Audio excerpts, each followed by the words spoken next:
Cuando alguien oye la palabra placebo suele pensar, bueno, eso es psicológico, pero no. El efecto placebo empieza en el cerebro, pero termina en el cuerpo. No es que nuestros pensamientos tengan poderes mágicos, es que cada pensamiento genera una respuesta fisiológica. Es que de verdad que nuestro cuerpo es una farmacia. Tú imagínate esta situación. Una persona que lee una lista de efectos secundarios y que ni tan siquiera sin haber tomado el medicamento ya está empezando a sentir los primeros síntomas. Caramba, esto es a lo que llamamos el efecto nocebo. Nuestro cuerpo, nuestras células siempre están escuchando constantemente. Vivimos según la interpretación que hacemos de la realidad, así que decide si quieres miedo o confianza.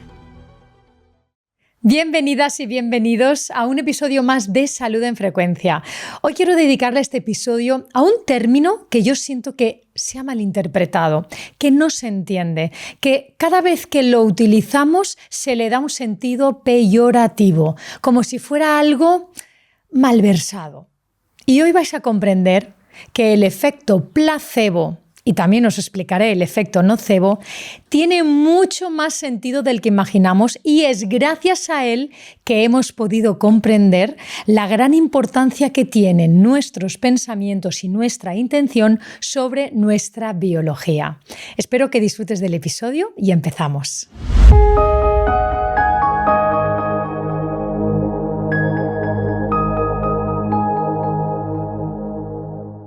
Laura, este episodio viene a sentar un tema clave, ¿no? Y es que todos hemos oído hablar del efecto placebo, pero pocas personas saben realmente qué es, ¿no? ¿Qué nos ha enseñado la ciencia sobre este fenómeno? Pues creo que el efecto placebo ha sido uno de los fenómenos más incomprendidos de toda la medicina. Durante décadas se consideró casi un problema, te diría, algo que había que eliminar de los ensayos clínicos para saber si un medicamento funcionaba de verdad.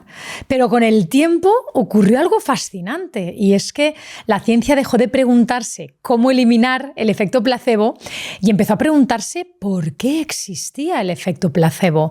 Y bien, ¿qué es exactamente el efecto placebo? Como me preguntabas. Pues dicho de otra forma muy sencilla, diría que es la capacidad del organismo de producir una respuesta beneficiosa porque espera que el tratamiento que está tomando le va a ayudar, incluso aunque ese tratamiento, y aquí viene la clave, no contenga principio activo. ¿Cuántas veces hemos escuchado que, por ejemplo, se hacen experimentos en los que le dan una píldora, una pastilla de sacarosa inocua que no tiene tratamiento y se la dan a un grupo control y a un grupo reactivo, van haciendo diferencias y al final los que han tomado también la píldora con sacarosa también han tenido efectos terapéuticos? Esto nos dice el efecto placebo, que nuestro cuerpo reacciona favorablemente ante una sustancia o un medicamento, un tratamiento que pensaba que estaba teniendo un efecto terapéutico. Entonces, esa idea realmente yo siento que cambió la medicina, porque descubrió algo extraordinario, que la simple expectativa puede realizar cambios reales en el organismo, y no por magia y no por sugestión, sino porque el cerebro activa mecanismos biológicos capaces de influir en el dolor, en el estrés, en el bienestar o incluso en procesos de recuperación grave. Y entonces aquí está lo realmente sorprendente. Esta expectativa no se queda en la mente, se convierte en biología. El cerebro empieza a movilizar recursos propios del organismo y pone en marcha mecanismos que favorecen la regulación y la recuperación. Por supuesto, esto no significa que el efecto placebo cure cualquier enfermedad. Esto sería simplificarlo mucho. Pero sí nos ha revelado una de las grandes verdades de la medicina moderna, y es que la mente y el cuerpo nunca han estado separados, siempre han formado parte de un mismo sistema, y creo que ese ha sido de verdad el gran regalo que nos da el efecto placebo, porque nos ha obligado a mirar al ser humano de una forma mucho más completa, porque la salud no depende solo del tratamiento que recibimos, depende también de cómo nuestro cerebro interpreta ese tratamiento y de cómo esa interpretación es capaz de movilizar nuestra biología. Wow, Laura, qué manera de empezar el episodio, ¿no? Porque creo que esto es increíble que también la gente sepa, ¿no? De esa existencia del efecto placebo. Pero me surge una pregunta. ¿Por qué el efecto placebo es mucho más que un simple efecto psicológico? Pues mira, esa es una gran confusión que existe. Cuando alguien oye la palabra placebo, suele pensar, bueno, eso es psicológico y además siempre, y estaréis conmigo, con un sentido peyorativo. Pero no. El efecto placebo empieza en el cerebro, pero termina en el cuerpo. Esto es una gran verdad. Hoy sabemos que una expectativa positiva puede activar circuitos neuronales muy concretos y el cerebro libera sustancias como endorfinas, dopaminas, cannabinoides, endógenos, capaces de modular el dolor, el bienestar, la respuesta del estrés. Es decir, lo que comienza como una expectativa, que sí que podía ser mental, acaba produciendo una respuesta biológica completamente real. Y esto cambia nuestra forma de entender la salud. Absolutamente, porque significa que el cerebro no solo interpreta lo que ocurre, sino porque también prepara al organismo para responder a esa realidad que espera encontrar. Pensemos en un ejemplo muy sencillo. Si alguien cree que un tratamiento le va a ayudar, seguro que es más probable que disminuya la ansiedad, que se relaje, que duerma mejor, que su organismo salga de un estado de alerta permanente. Todo esto va a favorecer naturalmente a los estados de regulación y reparación del cuerpo. Eso no significa que el placebo cure cualquier enfermedad. Esto también sería un error afirmarlo, pero sí demuestra que nuestras expectativas pueden convertirse en un auténtico modulador de la fisiología. Y creo firmemente que este es uno de los mensajes más importantes de este episodio. La mente no sustituye a la medicina, pero la medicina tampoco debería olvidar nunca el enorme poder de nuestra mente sobre nuestra biología. Laura, ¿qué mecanismos biológicos explican que una expectativa positiva pueda producir cambios reales en el organismo? Pues esto es lo más fascinante de todo. El placebo no actúa por arte de magia, actúa porque el cerebro es un órgano predictivo. Está continuamente anticipando lo que va a pasar, lo que va a organizar en el organismo y lo va preparando para responder. Y si tú esperas que un tratamiento funcione, el cerebro no se queda esperando a ver qué pasa, no. Es él el que empieza a movilizar los recursos. Es esa interpretación, es ese pensamiento el que activa procesos neurológicos y el que empieza a movilizar recursos. Por ejemplo, puede liberar endorfinas, que son analgésicos naturales capaces de disminuir el dolor. También puede aumentar la dopamina, que sabemos que está muy relacionada con los procesos de motivación, del bienestar, de los circuitos de recompensa y además puede reducir la activación del sistema de estrés. ¿Y cómo pasa esto? Disminuyendo el cortisol, favoreciendo el entorno fisiológico más propicio para la reparación y la autorregulación. Es que de verdad que nuestro cuerpo es una farmacia. Es decir, una expectativa positiva desencadena una cascada de respuestas bioquímicas y biológicas que son capaces de regular todo nuestro organismo. Y todo empezó con una expectativa. Ahora bien, hago un llamado, por supuesto, siempre a la prudencia, porque tampoco quiero que pensemos que el placebo puede reemplazar cualquier tratamiento. Esto no es así. Y lo que nos demuestra el efecto placebo es que el organismo dispone de mecanismos internos de regulación que pueden potenciar o inhibir, depende del contexto y de la confianza, de las expectativas también que tiene la persona. Y eso cambia por completo nuestra forma de entender la salud. Como vemos, el cerebro no es un simple espectador que piensa o que puede observar enfermedades, no. Es uno de los grandes directores de la orquesta que es nuestra biología. Y esto no debemos olvidarlo. Tu pensamiento se convierte en bioquímica y tu expectativa también. Pues yo creo que esta frase resume muy bien, ¿no?, lo que es el efecto placebo, pero de igual manera que existe este efecto, también existe justo lo contrario, ¿no? Explícanos, ¿qué es exactamente el efecto nocebo? Pues si el placebo demuestra que el poder de una expectativa positiva nos puede ayudar, el nocebo demuestra exactamente lo contrario, que una expectativa negativa puede empeorar nuestro estado y nuestra biología. Y esto ocurre mucho más de lo que nos imaginamos. Piensa en alguien que sale de una consulta médica convencido de que no va a poder mejorar. Tú imagínate esta situación. O una persona que lee una lista de efectos secundarios y que ni tan siquiera sin haber tomado el medicamento ya está empezando a sentir, pues no sé, los primeros síntomas. Caramba, esto es a lo que llamamos el efecto nocebo. La expectativa se convierte en una orden para el cerebro. Pienso que va a poder pasar algo malo y efectivamente sucede. Y es que el cerebro empieza a preparar al organismo para aquello que cree que va a suceder.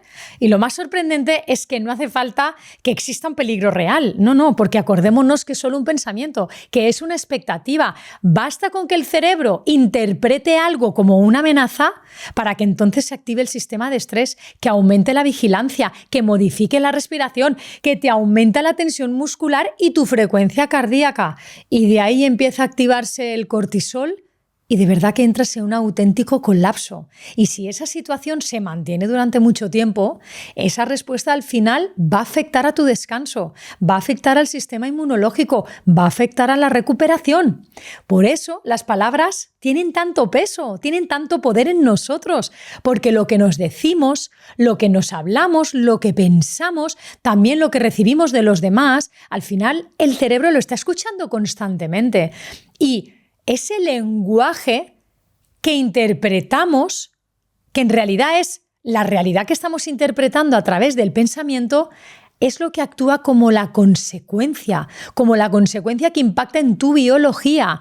Entonces, si el placebo nos recordaba que la esperanza podía convertirse en biología para nuestro bienestar, el nocebo nos enseña que el miedo también puede favorecer a un empeoramiento y hay que estar muy atentos a esto. Yo creo que ahora ha quedado mucho más claro esa diferencia, ¿no? Pero entonces, ¿cómo puede una expectativa negativa acabar modificando nuestra fisiología, ¿no? Pues mira, este proceso es fascinante porque es un poco parecido al nocebo, pero en realidad ocurre en cuestión de segundos.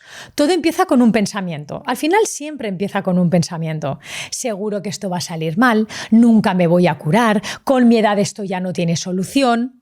Y seguro que eso nos lo repetimos muchas veces al día. Este pensamiento al final no se va a quedar solo en la mente.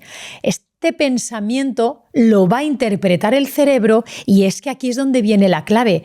Para el cerebro, muchas veces una amenaza imaginada es lo mismo que una amenaza real, activa los mismos circuitos. Y entonces, ¿qué sucede?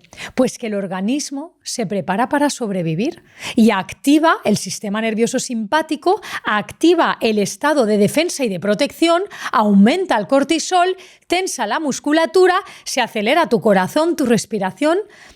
Y es que tu cuerpo se pone en modo defensa. Y como os decía antes, si esto se mantiene semanas, meses, incluso años, en realidad esto es que deja una huella en tu manera de vivir, en tu equilibrio. Y entonces el cuerpo, ¿qué hace? Empieza a vivir en modo supervivencia. Entonces no vivimos según la realidad, vivimos según la interpretación que hacemos de la realidad y nuestro cerebro es el que interviene para hacer esa interpretación.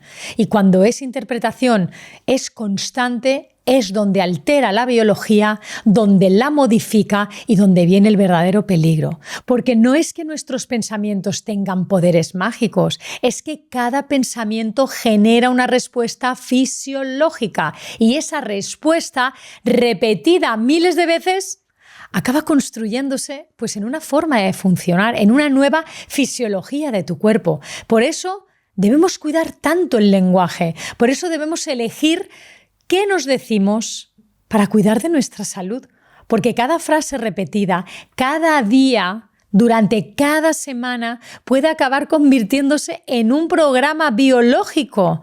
Así que recuerda, nuestro cuerpo, nuestras células siempre están escuchando constantemente y escuchan la conversación que mantienes contigo mismo y lo que va a convertirse en tu nueva biología. Así que, por favor, pon mucha atención a esto.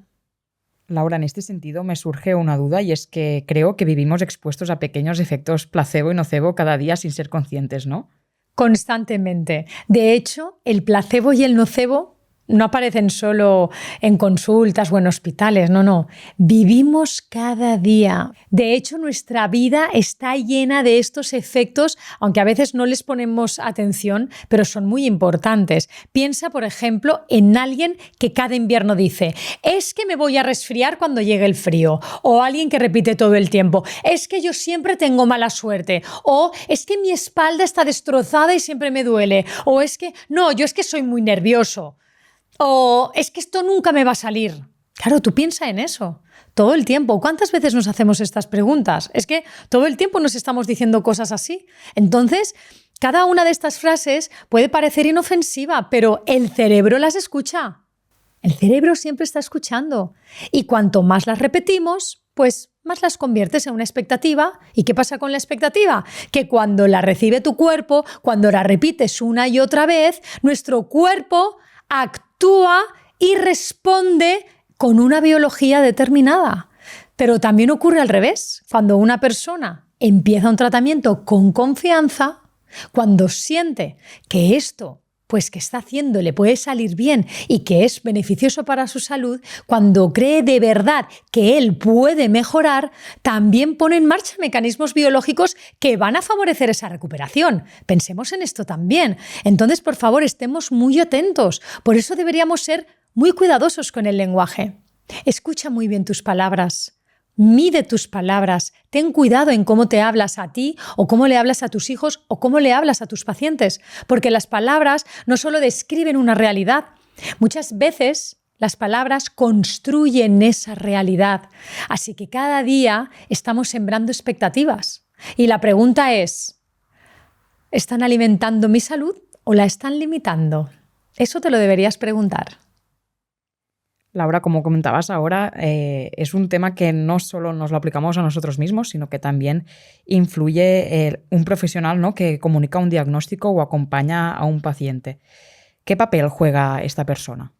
Juega un papel muchísimo más importante de lo que durante años hemos imaginado, porque un diagnóstico no es solo una información, es que es una experiencia emocional de vida que recibe esa persona. Imagínate un paciente que escucha: esto ya no tiene solución. Tú imagínate sentado en una mesa y que tú escuches eso: esto ya no tiene solución. O por el contrario, que escuches: bueno, esta es una situación complicada, pero existen opciones y vamos a acompañarte durante todo el proceso. Los datos son parecidos, pero son muy diferentes. Y el impacto biológico que crea en el cuerpo cada frase es muy diferente. Las palabras crean un impacto y unas expectativas constantemente. Por eso, las expectativas que se crean a raíz de las palabras y de la interpretación, pues influye en cómo nuestro cerebro va a interpretar lo que está ocurriendo. Por eso la comunicación también forma parte del tratamiento. Yo eso se lo digo siempre a mis alumnos. De hecho, es que tenemos una clase específicamente diseñada para esa empatía, para cómo comunicarnos. Y no estoy diciendo de que se trate de endulzar lo que suceda o contar mentiras o dar falsas esperanzas. No, se trata de comunicar con rigor, pero con mucha responsabilidad, porque lo que tienes delante es un ser humano. Porque cada palabra que tú transmites se puede convertir en miedo o se puede convertir en confianza y en esperanza. Y esas cosas generan respuestas muy distintas en el cuerpo. Y esto yo lo veo cada día. Recuerdo exactamente cuando yo estaba en la universidad que es que yo odiaba la asignatura de diagnóstico. Es que la odiaba porque yo me daba cuenta de que eran palabrejas que además es que son como palabras muy rebuscadas, y yo sabía que en el momento yo pronunciara esa palabra, lo que llamamos diagnóstico, esa palabra ya iba a encasillar al paciente. Y de verdad que yo odiaba profundamente esa idea, porque la persona se cuelga la etiqueta y dice: ah, no, es que yo soy bla, bla, bla, bla, es que yo tengo bla, bla, bla. Y eso es eso es como una cátedra. No, tú tienes esto. Caramba, no os imagináis el impacto que eso genera en la persona. Entonces, un buen profesional no solo debe tratar enfermedades, no solo debe dar diagnósticos, debe cuidar muchísimo el impacto de sus palabras sobre la persona que tiene delante. Y eso es un acto de amor que los profesionales de la salud deberían tener muy presente. Entonces, Laura, ¿qué cualidades debería desarrollar un profesional de la salud para favorecer procesos de recuperación? Pues mira, para mí 3 fundamentales. La primera, presencia. Que el paciente que se siente delante de ti sea lo más importante, que no haya distracciones, que no tengas prisas, que lo escuches de verdad. Esto es importantísimo, la presencia. Luego, la empatía y la calidez. Comprender lo que puede sentir la otra persona, no juzgarla, no minimizar su sufrimiento, porque sentirse comprendido es que ya tiene un efecto profundamente terapéutico en la persona. Es como si la persona recibe un abrazo. La comprensión es un abrazo. Yo recuerdo que a mí me decían pacientes, ay, es que yo solo vengo para que me escuche. Es que sentirse escuchado genera una calidez, una empatía, una confianza, y eso ya forma parte del proceso terapéutico. Y la tercera, la esperanza responsable, sin falsas promesas, pero con la capacidad de transmitir algo difícil desde un lugar cálido, empático, donde podamos dar esperanzas, donde podemos transmitirle que podemos acompañar y mejorar la calidad de vida, aliviar el sufrimiento, ayudar al organismo. Es que siempre hay cosas que podemos hacer. Y mira, la seguridad, la confianza y la esperanza que seamos capaces de transmitir a esa persona, yo diría que es una de las partes más importantes de un tratamiento, de un acompañamiento médico y terapéutico. Porque recordemos que tanto el profesional como la persona somos osciladores, que entramos en resonancia y de que tu posición y como tú vibres cuando estás transmitiendo esa información es como lo va a recibir la persona. Entonces recuerda la gran responsabilidad que como tú te regules y como tú vibres a la hora de comunicar, es como lo recibirá el paciente. Y eso es un acto terapéutico, como me gusta decir, de amor y de responsabilidad. Laura, qué interesante. Yo creo que estas 3 características básicas las deberían tener en cuenta todos los profesionales que nos tratan diariamente en los hospitales, ¿no? Pero volvamos a lo anterior. ¿Qué hábitos pueden ayudarnos a generar un estado interno que favorezca la salud y reducir el impacto del efecto nocebo en nuestra vida diaria? Lo primero es ser conscientes de una cosa, de que no podemos controlar lo que pasa en la vida, pero sí podemos influir en nuestro estado interno de cómo interpretamos lo que sucede y lo que ocurre. Y eso cambia muchísimo las cosas. Hay hábitos muy sencillos que ayudan a nuestro organismo a salir del modo supervivencia para estar en un modo de regulación. Por ejemplo, cuidar el sueño. Esto es fundamental. También respirar conscientemente unos minutos al día. Ser presente, estar presente, saber quién eres, tener conciencia de ti, mover el cuerpo, practicar la gratitud y dedicar unos minutos al silencio. Es muy importante. Es muy importante de que estés en ti, de que sepas quién eres, de que tengas un diálogo coherente, pero a veces también el silencio te puede ayudar. Porque aunque parezca simple, no son gestos banales, son señales que le dicen a tu cerebro, estoy aquí, estoy a salvo, estoy presente. Y cuando el cerebro deja de recibir esa amenaza constante, todo el organismo empieza a funcionar de otra manera. Como yo digo en medicina frecuencial, le damos mucha importancia a la intención consciente y a que la persona se encargue de sí misma, que deje de ser un paciente para empezar a ser un haciente. Antes de empezar el día, pregúntate algo. ¿Cómo quiero vivir hoy? Y tal vez te parezca algo muy simple y que no es demasiado sofisticado, pero esta pregunta puede cambiar completamente la forma en la que el cerebro interpreta lo que va a ocurrir. Porque es el diálogo interno, son las expectativas que vas a tener. Porque como te explicaba antes, el cerebro está haciendo predicciones continuamente. Así que, ¿qué información le estás dando tú a tu cerebro para construir esas predicciones? ¿Estás alimentando el miedo o estás entrenándolo para crear confianza? Esa decisión repetida una y otra vez va a acabar dejando huella en tu biología. Así que decide si quieres miedo o confianza, si decides perturbación en tu biología o orden en tu bienestar. Tú decides. Laura, todo esto nos lleva a una reflexión muy interesante, y es que si la ciencia ya ha demostrado que nuestras expectativas modifican la biología, ¿qué papel tiene entonces la forma en la que observamos nuestra propia vida? Pues imagínate, te lo estaba diciendo, tiene un papel enorme, tiene la máxima importancia, porque tú no vives la vida como es. Tú vives la vida a través de tu filtro personal. Y ese filtro puede ser el miedo, la culpa, la amenaza, o también puede ser la confianza, la presencia, la posibilidad. Aquí no estoy hablando del observador cuántico, como en otros episodios. Estoy hablando de algo mucho más cercano, de algo mucho más sencillo, del observador interno, esa parte de nosotros capaz de detenerse y decir, ¿desde dónde estoy mirando esto? ¿Desde el miedo? ¿Desde una herida antigua? ¿Desde una creencia limitada o heredada? ¿O desde una conciencia más amplia? Tú tienes la libertad de experimentar tu vida desde cualquier parte de todas las que te acabo de decir. Porque cuando hemos visto la forma en la que observamos una situación, cambia la respuesta. Y nuestra respuesta siempre va a modular nuestra biología. Si miro el cuerpo como un enemigo, activo tensión. Si lo miro como un mensajero, activo escucha. Si miro un síntoma como una condena, entro en miedo. Y si lo miro como información, puedo empezar a comprender qué necesita mi sistema. Ese cambio de mirada no es ingenuidad, es autorregulación, es conciencia aplicada a tu salud. Yo desde la medicina frecuencial siempre trabajo esto, siempre precisamos esto. No solo es lo que te ocurre, sino cómo te relacionas con lo que te ocurre.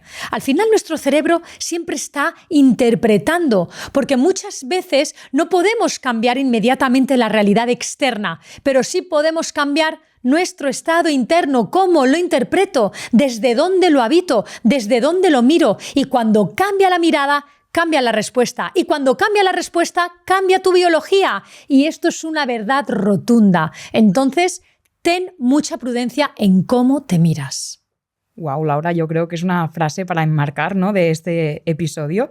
Pero para terminar, ¿qué nos enseña realmente el placebo y el nocebo sobre el inmenso potencial que tiene nuestra forma de percibir el mundo para influenciar en nuestra salud? Lo que nos enseña el placebo es una de las lecciones más importantes de la medicina, que no somos solo bioquímica, somos también interpretación, somos significado y somos contexto. Durante mucho tiempo pensamos que la salud dependía únicamente de lo que ocurría dentro de nuestras células.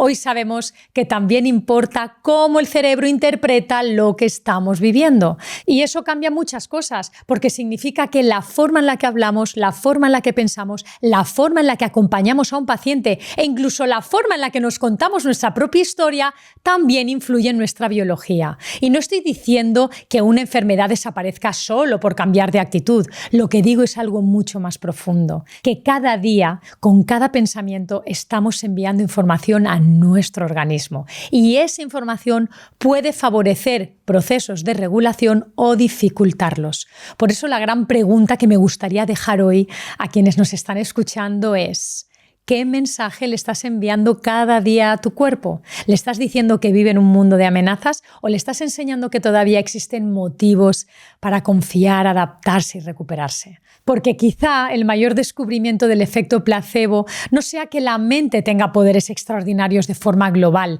Quizá el verdadero descubrimiento sea entender que cada pensamiento, que cada emoción y que cada expectativa forman parte del diálogo permanente que existe entre tu cerebro y tu cuerpo. Y cuando aprendamos a cuidar ese diálogo, dejaremos de ser simples espectadores de nuestra salud y nos convertiremos en participantes activos de ella. Bueno, Laura, voy a saltarme un poco el guión porque me interesa saber si esto que hemos escuchado va a estar en tu libro. Por cierto, ahora que me preguntas eso, tengo una noticia que daros. Quería decirlos un poquito más adelante. Sé que estamos en julio, que es verano, pero el 23 de septiembre ya sale mi libro y ahora ya está en preventa. Esto que hemos hablado hoy del efecto placebo y nocebo también lo podréis leer en mi libro, La energía que somos. Pero sobre todo es una guía, como os explicaba en el capítulo de hoy, para que entendáis la gran importancia que tiene vuestro papel en la salud. Vosotros sois los dueños de vuestra salud y de vuestra vida, y esto es fundamental. En la energía que somos os explico que somos energía, que todo está interconectado, que nuestra participación es fundamental para nuestra salud, y os hago una guía de todas las esferas y de todas las prácticas que podréis realizar. Entonces, bueno, espero que os guste muchísimo. Os daré, por supuesto, de una manera más oficial la noticia. De todos modos, os voy a dejar el enlace de preventa para que podáis ya reservar vuestro libro, y el día 23 de septiembre ya sale a la venta. Pero bueno, me ha hecho mucha ilusión. Gracias, Ariadna, por recordármelo. Os quiero muchísimo. Quiero que sepáis que vuestra interpretación, vuestra mente, es un diálogo constante que vuestro cerebro escucha todo el tiempo. Así que, por favor, cuida tus pensamientos, utilízalos para crear un proceso de regeneración y no para desencadenar un proceso de enfermedad. Así que cuídate, ámate, háblate bonito, porque yo sí que te amo mucho, te hablo bonito. Gracias por estar aquí, por formar parte de esta familia vibracional y frecuencial, y nos vemos en el siguiente episodio.